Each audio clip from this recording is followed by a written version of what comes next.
What's up, guys? Welcome back to another episode of Behind the Facade. I'm your host, Gavin J. Gallagher, and on this podcast, I explore the mental and emotional game often playing out subconsciously both in your mind and the mind of everyone else in the real estate or property investment market. The key to success in this game is to master your mindset and behavior, to take control of your thoughts, your emotions, and, most importantly, your ego. Welcome to the show. What's up, guys? Welcome back to another episode, and I have to give a quick apology for being late again. Sorry about that.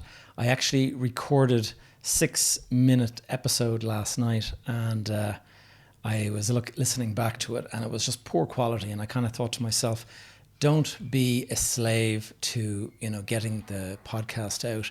Put out a good podcast rather than putting out one that's kind of mediocre or poor, and just to try to meet a timetable.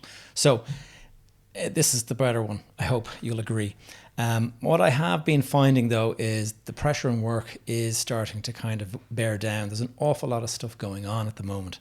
And case in point, yesterday, which is a positive sign, yesterday I had 2 large tenants both looking at coming into one of our buildings.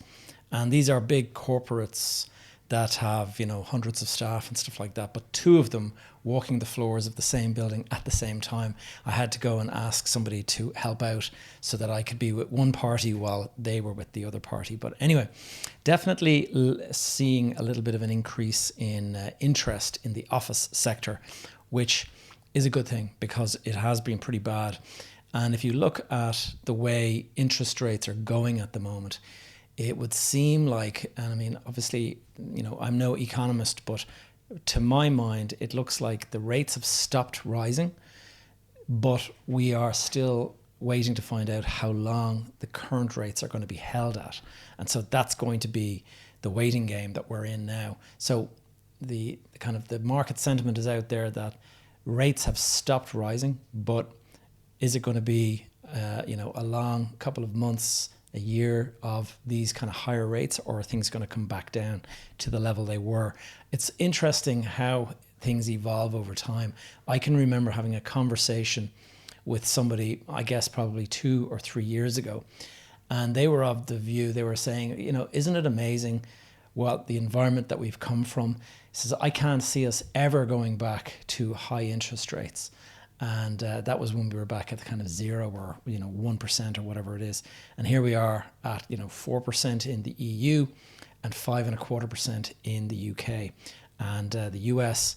They're all saying that the Fed blinked the other night when they said that they have stopped with their tightening and that they'll be starting to ease next. But the big question is, when will that? So the big question is, how many of us out there can hold on? Are you feeling pressure from the increased interest rates?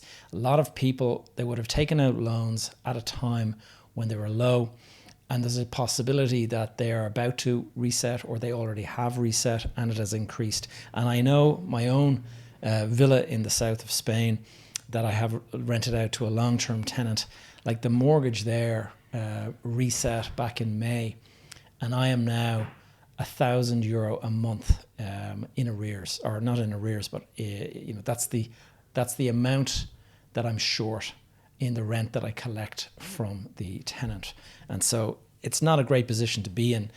Prior to that, I was a little bit short, but not anything like what I am now. So, you have to kind of ask yourself, what does that mean? I'm going to have a chat with the tenant, see if he'll increase the amount that he's paying. But I know there's going to be resistance to that, because he's not just looking at an increase in rent. If I was to ask him for an increase, he is also looking at an increase in all of his fuel costs, electrical costs, food costs, all of that kind of stuff. So we shall see what happens. Now, I've called this episode The Power of Your Network because I want to talk about the meetup, the in-person event that I hosted on Saturday. And that was part of my mastermind that I have. And what we do with the mastermind, we meet every week virtually, but 3 times a year we actually sit down in a room. I book a hotel room out by the airport, and we gather. And so people from all over the country came to see, and it was a good sized room. We had 16 people from up and down the country, all drove down, spent the whole day with myself. We had 2 guest speakers, and it was a great day. And I'm going to talk about some of the learnings that we got from the day. I'll introduce the 2 speakers we had. We had a chap by the name Andrew Brown. Andrew is a private investor specializing in HMO. And Andrew gave a great talk on just his strategy and how he goes about. And I'll open up and discuss that in a little bit. We also had Joe Doyle. Now, a lot of you will probably be familiar with Joe Doyle because, first of all, he was on this podcast back, I guess, about 2 years ago. It was episode 54, if I remember correctly. But Joe is very prominent on social media. He goes by the handle Joe Doyle Entrepreneur, and he is a property investor and a business mentor, and he specializes in helping tradesmen to earn, I think, £500 pure profit a day, clear profit a day. And he's built a good business around that. He's very prominent on social media and stuff like that. And what was really interesting, just like right off the bat, what I want to talk about is I had 2 speakers, both specialists, both doing very well in the property sector. And what was really interesting is both of them left school at the age of 14 and went on to become apprentices in the trades. And so in Andrew's case, he was an apprentice electrician. He's obviously fully qualified now. And in Joe's case, he followed his dad's footsteps into being a bricklayer. And so he qualified as a bricklayer, but obviously today those guys are both doing their own thing. They're doing what they want to do, which is invest in property and stuff. But what stood out for me is the amount of people that will use the lack of education as a reason that they can't do stuff. And I heard a really interesting sort of analogy of this recently. One of the people that I follow, Daniel Priestley, who was also on this podcast a while back, Daniel was explaining how he was speaking with a friend of his who is, I think, a doctor. And the doctor had an idea for an app, and the app was going to streamline some aspect, some problem in the health sector. And Daniel heard his friend talking. It was at a dinner party, and his friend was saying, yes, I got this idea. And Daniel was encouraging him, you should go ahead. You should do this. It sounds like a great idea. And he goes, yeah. And he says, I'm going to have to go and, figure out what to do and this and that. And Daniel was saying, look, it's not complicated. Really just go out there and start creating the app and then seek feedback from the people that are buying it. And that's essentially how it does it. So a few weeks later, I think it was like after Christmas of last year or whatever, he met with his friend again. And I don't know whether they were at another dinner party or whatever, but his friend was explaining, he said, oh, how's it going with your new business? He goes, well, I've signed up to do an MBA, a 2-year MBA costing him $25,000 a year. And just Daniel was kind of like, interesting. And it's that kind of feeling that people have that they don't have enough experience to get started. And what they miss is education. And so what they do is they use the need for education as a reason to procrastinate and to delay the decision. And so if you are out there and you are thinking about doing something, and you're kind of saying to yourself, I'll do it as soon as, and then create some sort of a block or some sort of a reason not to, that is procrastination. Now, you might have a good reason not to be doing it. But I think for the vast majority of people, you do not have a good reason. It is just an excuse. And it's an excuse that's been created by what is essentially fear. And fear of change, fear of uncertainty, fear of all these things. I'm not saying it's easy to start a business. I'm not saying it's easy to go out and become an investor. But going and studying for another 2 years or something like that is not going to change anything about it really. Now, you can go and you can sign up to one of my courses, and in a couple of weeks, you'll have a very good grasp of what you need to do to be a property investor. You don't need to go back to school or college to figure it out. I mean, by any means. I realize now that my going off and studying architecture, I mean, I don't practice it. I haven't practiced architecture for about 30, certainly 26 years now.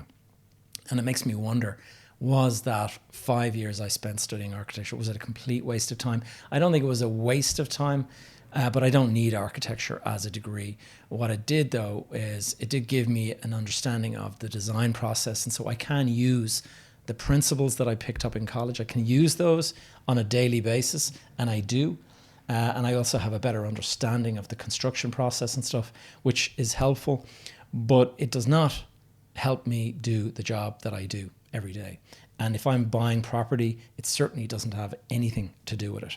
So you should definitely check out the some of the courses and the programs that I have here. But in particular, all of these guys, these speakers that we had, and all of the people, the 16 people that came from all over the country, all of them are a part of my new mastermind. And the mastermind doesn't include an educational piece. It is just meeting and talking about business, talking about property investment, talking about the market, whatever it is.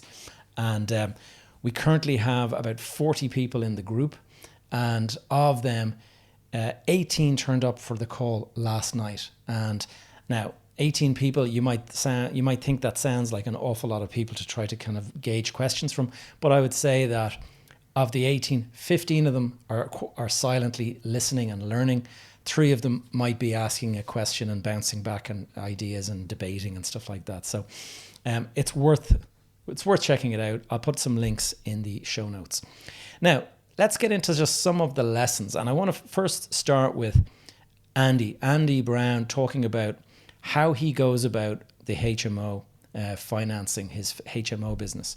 And what's really interesting is I've had questions before from people saying, I can't get the money together to go and buy my next property. Like, how am I going to do it and all this? And this is a really interesting system that Andy has come up with. And I don't think it's unique by any means, but he explained it very well. And so you go out, and we've all heard of the B or strategy. And the B or strategy is buy, refurb, rent, and refinance. And that is essentially what he's doing. But he takes it a step further.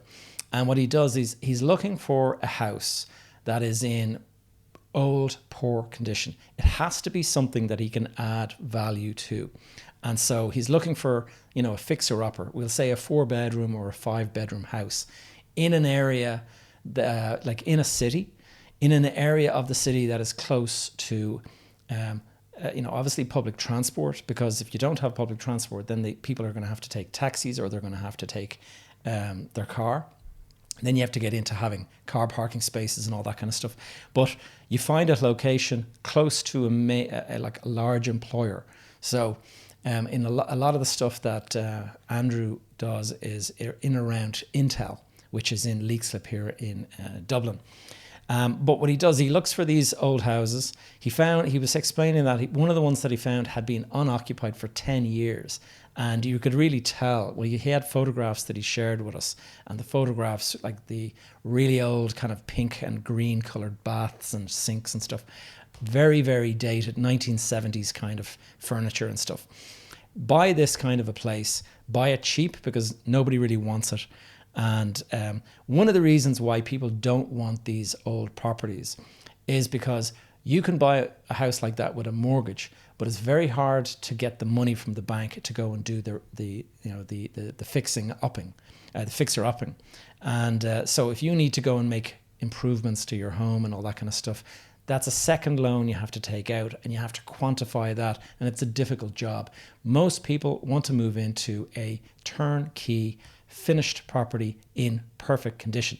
And I know, because I've been out looking at property recently on behalf of somebody, and the properties that I went and looked at, the ones that are in poor condition, they don't do as well as the ones that have been staged nicely, and you have all of the furniture in the perfect location.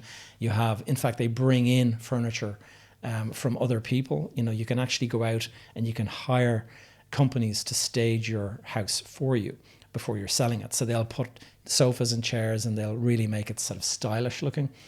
And people walk in and go, oh my God, this is beautiful. I want to live in this house. And they're being, you know, a lot of people don't have imagination. So they're being sold the house in its perfect state with bed linen and, you know, kind of drapes and everything like that. And, you know, nice puffed up pillows. It looks amazing. When you open the fridge is filled with nice food and stuff like that.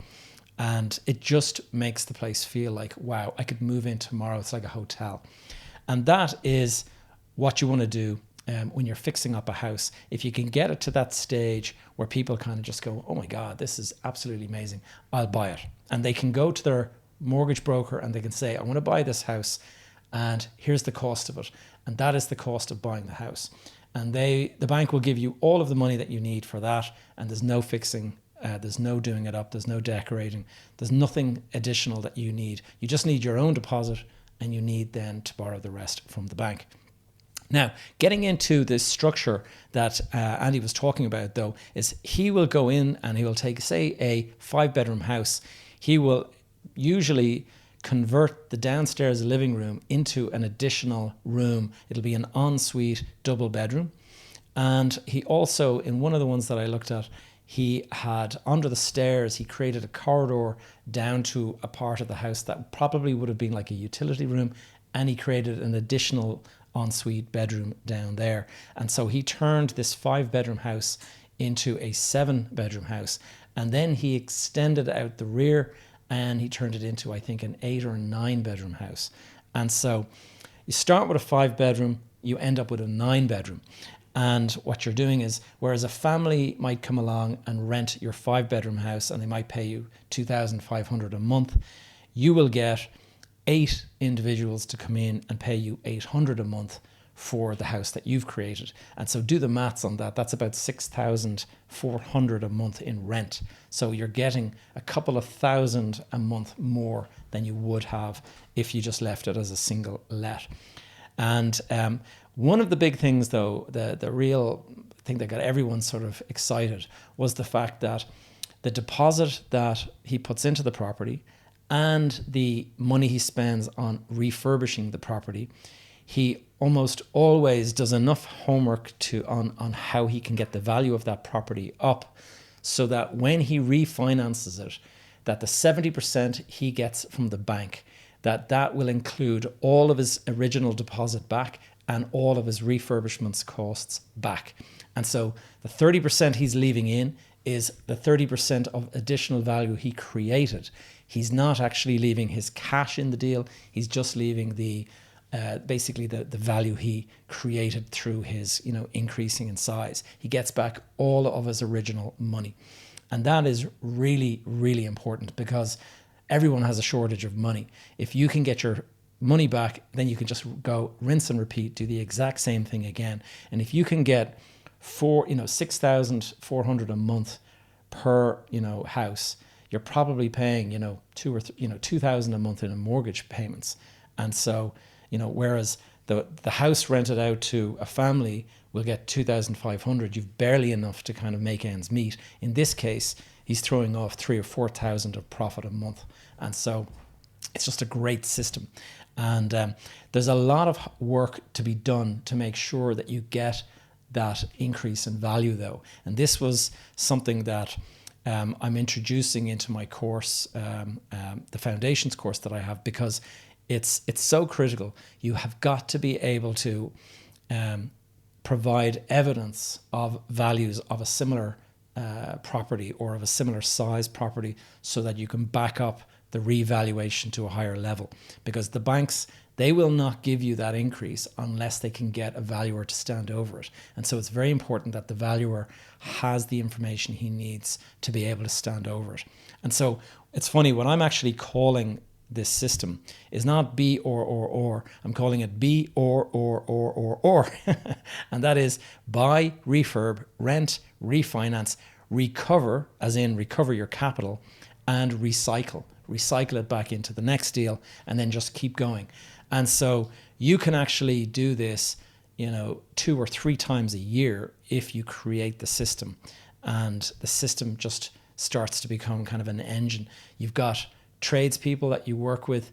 They know that you're giving them work on a regular basis, so they put you at the top of the list so you can turn jobs around quicker. All of this stuff was really, really helpful to hear from Andy. And so the next meeting, by the way, if you're interested in coming along to one of these meetups, they're only for mastermind members, by the way, but I might open up the next one to a small number of outside members, and or just listeners, but you'll have to pay to get into the event. And anyway, the next thing I want to talk about, so what date? I think it's February the 3rd, so the first Saturday of February in 2024. That's when the next one is being held. And then following that, June, the first Saturday of June will be the following one. So that is the next 2 mastermind meetings that I'm going to be holding, if you're interested. Now, the lessons from Joe, and Joe's talk was quite different. Joe's personality and Andy's, they're quite different. Even though they know each other and they've worked together and stuff like that, they're quite different. And Joe, if you're familiar with his stuff, he's very outgoing. He's very...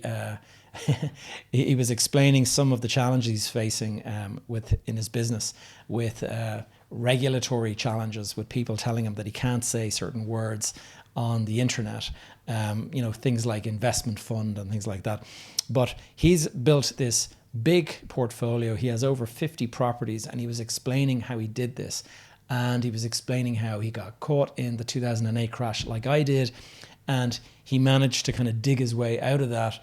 And at the same time, he's been building this online business where he does the business mentoring to tradespeople. And he's built a sizable business. And I'm very, very, I just have a huge amount of respect for Joe, because I went for a drive with him one day and he took me around the area that he grew up. And as he would say itself, it's a rough part of town. And where he grew up, a lot of his friends from school are not with us today because either drugs got the better of them, or they turned to a life of crime and they ended up behind bars and stuff. So he has dug himself out of any of that, and he's doing really, really well for himself. And so he's quite an inspirational guy. And a lot of the feedback I got from the guys that were in the room, the members that listened to him speaking, they were all saying very motivational. And so it's great to be able to put 2 guest speakers who are clients that have actually done my accelerator and now are on the other side and are actually speaking about their experiences and teaching as well. And so it's great to be able to host that kind of a meeting. One of the things that stood out from Joe's talk is he has this saying, I think he said somebody else came up with it, but he loves it, and that is, be obsessed or be average. It's probably Grant Cardone or something like that, but you've got to be obsessed about this stuff. You've got to be very, very focused, and there is no way to kind of do this as a kind of a little sort of side hustle. This has to become quite a bit of an obsession. Certainly, when I see the success that he's enjoying, I can see it's quite clear that he is quite obsessed with all of this. And he had a videographer at the meeting and everything like that to record his stuff. That's at the level of social media output that he's got now, that he actually needs a videographer. Now, last night I went and I hosted one of my weekly mastermind calls. And this is a digital call, a virtual call where I sit here in the office and I talk to the camera, and yesterday was the biggest one we've had. We had 18 people on the call, and I went through the room and I just said, everyone, I want to hear, you were at that meeting, what did you think about it? And I'm just looking at the list of answers that I got, and starting with really motivational, networking. The next person I asked said the big thing was just networking. But then the second lesson that he heard was that it was really interesting to see that opportunity still exists. If you go out there in the market and talk to most people, what's the answer they say? The answer is that it is first of all, too much challenges with the interest rates, the deals are all too expensive, there's no value, that's the end of it. There's no point in being in the market. Not the case at all. This was the impression that he got from listening to both of the speakers, was that there are plenty of opportunities. You've got to ferret them out. That's the difference.